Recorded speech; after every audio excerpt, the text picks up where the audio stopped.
Yeah, welcome to the class today. Thank you so much for joining again in another class where we have our poultry science. Now we'll still continue on matters on animal health. Now these are very important and crucial. Now we're looking at today the control and management of antibiotic resistance. We've already started matters on antibiotics and the effects, how our bacteria build resistance to them. We define them initially, how they are drugs that are used in controlling bacteria and sometimes fungi and other pathogens. Now we'll look at the actual control of the resistance. Now in this area we'd like to look at it with two persons, with the two category of people that are involved: the farmers who produce and the consumers. Now everyone should be on deck in order to ensure that you don't continue it. You don't also build resistance in humans, because apart from the fact that bacterial strains build resistance in animals, so that the antibiotics are not able to cure them, you need higher quantity or more effective, stronger one to deal with a previously weaker antibiotics. The same can also apply. Humans can also develop resistance to antibiotics. Now let's look at some of the things we do. It's both the farmer and the consumer. Now let's start from the farmers, who are also the rearers of the animals. The first thing is they use the right antibiotics to treat or manage animals. If you use the right antibiotics for each, for example, mild antibiotics for the appropriate bacteria, you use the strong antibiotics for the appropriate bacteria, and the same thing. Now do not use one that is strong, because you want it to deal with it fast and go and so easily and so fast. So use the right thing, use the right quantity, use what is actually recommended by the professional. Then number two, you stop or minimize antibiotic use for non-therapeutic reasons. We said in previous video that therapeutic means for treatment, in which case some other people use antibiotics for prophylactic reasons. Prophylaxis means use them to prevent, so you give them a smaller quantity, not knowing that the bacteria are likely to build resistance to the drug in the future. Some people also use them as growth enhancers to make sure the animals grow fast. The poultry in this case particular about poultry. So this poultry science was saying that don't use bacteria or antibiotics as prophylactic drug or as growth enhancers. Use them strictly for therapeutic reasons. Now this is actually to reduce bacteria developing resistance to antibiotics. Now another thing is you have to wait for the window period. Now window period means this: when an animal which is milking, for example a dairy cow, if the animal falls sick and you treat the animal, fine.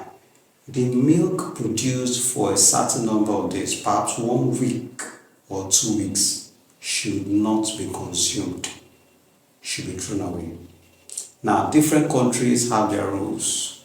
The same thing applies. Now bring it home to poultry, to chicken.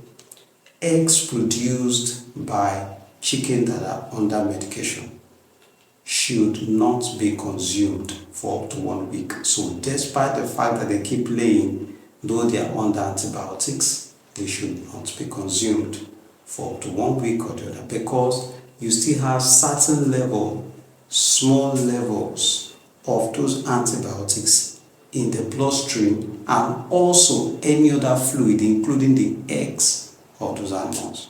So when the meat or eggs are consumed, you're also consuming small level of those antibiotics. Now those small levels of those antibiotics coming in contact with pathogens, so the bacteria inside you, it's not enough to kill the bacteria.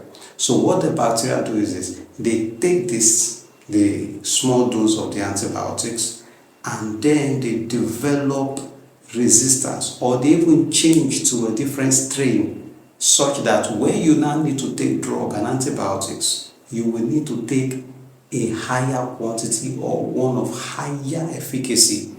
Now you know that drugs are not food, they are actually chemicals. So you might also be having after effects by using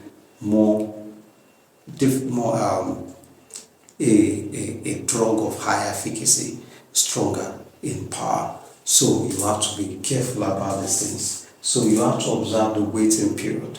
So farmers should observe the waiting period. Now I understand that in many countries, especially in third world country, Africa and the others, it's difficult to consider this. Different countries have it. Actually, I understand that some countries may not have this rule, that you have to throw some of them away for 1 week or just look for something to do about them. Whichever way you go about it, as long as they are consumed, whichever form you still have it, whether you cook or fry or throw away, you use in factories, you use in produce this, you still have them inside it. So for up to that time, the window period, you would discard them. Now let's go the other way. Now these are the things that the farmer should do. Maybe there are one or two. If you know there's one or two I've missed out, please put in the comment section. But let's go on the other part. Now on the part of the consumer, be careful on your own. Because while some people are out to do nefarious things to make money or to augment whatever it is or to reduce loss, you ought to be on your own guard. So make sure you consume more organically reared animals, products from organically reared animals. When we talk about organic use, it means that those animals were reared from food or feed that are not contained, that do not contain or very minimal synthetic additives or other ingredients, pure and natural from nature.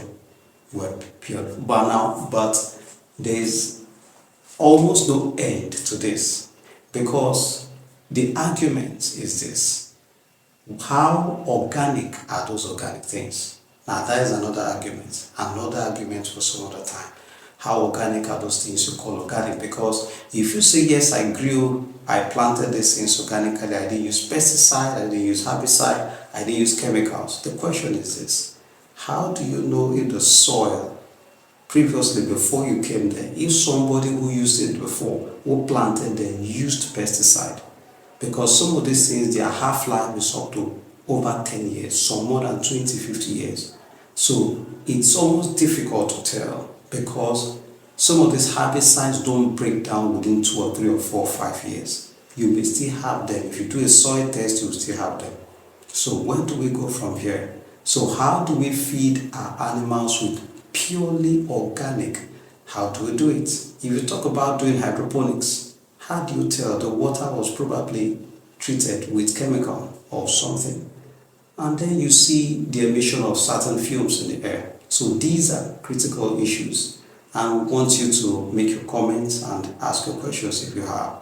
Now, but on this matter, these are how you control this antibiotics resistance.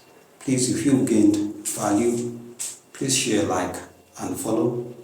Thank you so much. See you in next class.